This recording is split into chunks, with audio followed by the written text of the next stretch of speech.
IAS തലപ്പത്തെ ചേരിപ്പോരിൽ വിശദീകരണം നൽകാൻ N Prashant എത്തി. ചീഫ് സെക്രട്ടറി വിളിച്ച ഹിയറിംഗിന് സെക്രട്ടേറിയറ്റിലാണ് എൻ പ്രശാന്ത് ഹാജരായത്.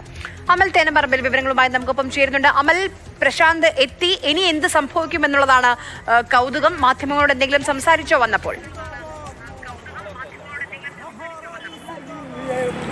പ്രശാന്ത് 4:40 കൂടിയാണ് ചീഫ് സെക്രട്ടറിയുടെ ഓഫീസിലേക്ക് എത്തിയത്. 4:30 ഹാജരാകാനായിരുന്നു നിർദ്ദേശം.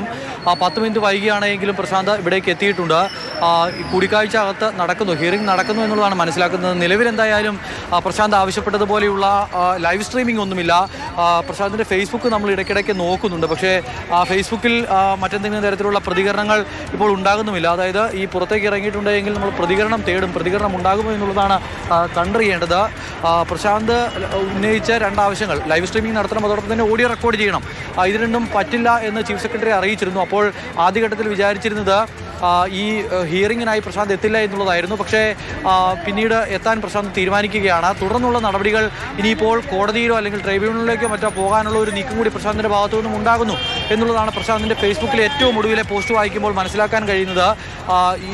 ഇതിൽ പറഞ്ഞു വെക്കുന്നത്, ഈ കോടതിയിൽ പോയിട്ടുണ്ടെങ്കിൽ അല്ലെങ്കിൽ ട്രൈബ്യൂണലിൽ പോയിട്ടുണ്ടെങ്കിൽ അതെല്ലാം ലൈവ് സ്ട്രീം ചെയ്യാനുള്ള അങ്ങനെ ചെയ്യുന്ന ഒരു രീതി ഇപ്പോഴുണ്ട്. അങ്ങനെയുള്ളപ്പോൾ ആണ് ചീഫ് സെക്രട്ടറിയുമായുള്ള യോഗത്തിൻ്റെ കാര്യം അത് തത്സമയം സംപ്രേഷണം ചെയ്യണമെന്നുള്ള തൻ്റെ ആവശ്യം നിരാകരിക്കപ്പെടുന്നത്. അതായത് സുപ്രീം കോടതിയേക്കാൾ പവറുള്ള ആളാണ് ചീഫ് സെക്രട്ടറി എന്നുള്ളതാണ്. അങ്ങനെ ഒരു പരിഹാസത്തോടു കൂടിയാണ് ആ പോസ്റ്റ് അവസാനിക്കുന്നത്. അതിനുശേഷം ആ പോസ്റ്റ് വന്നിട്ട് ഇപ്പോൾ 4 മണിക്കൂർ പിന്നിടുകയാണ്. അതിനുശേഷം പിന്നീട് പോസ്റ്റുകൾ ഉണ്ടാകുന്നില്ല.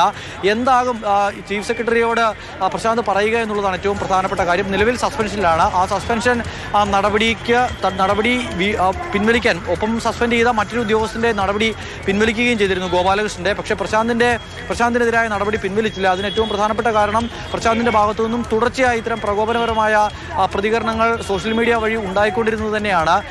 അതോടൊപ്പം തന്നെ ഉന്നതിയുമായി ബന്ധപ്പെട്ട ഫയലിന്റെ കാര്യത്തിൽ അടക്കം ഒരു വ്യക്തത ഇതുവരെയും പ്രശാന്ത് ഹാജരായിട്ടുണ്ട്. 4:30 സമയം കൊടുത്തിരുന്നത്. 4:40 കൂടി എൻ പ്രശാന്ത് എത്തി. മാധ്യമങ്ങളോട് സംസാരിച്ചിട്ടില്ല. ഇനി നമുക്കറിയേണ്ടത് ഈ ഹിയറിംഗിൽ എന്ത് സംഭവിക്കും. ലൈവ് സ്ട്രീമിംഗ് നടത്താൻ കഴിയില്ലെന്ന് ചീഫ് സെക്രട്ടറി അറിയിച്ചിട്ടുണ്ട്. ഇനി പ്രശാന്തിന്റെ വക വല്ല ലൈവ് സ്ട്രീമിംഗ് നടത്തുമോ എന്ന് നമ്മൾ നോക്കുന്നുണ്ട് എന്തായാലും.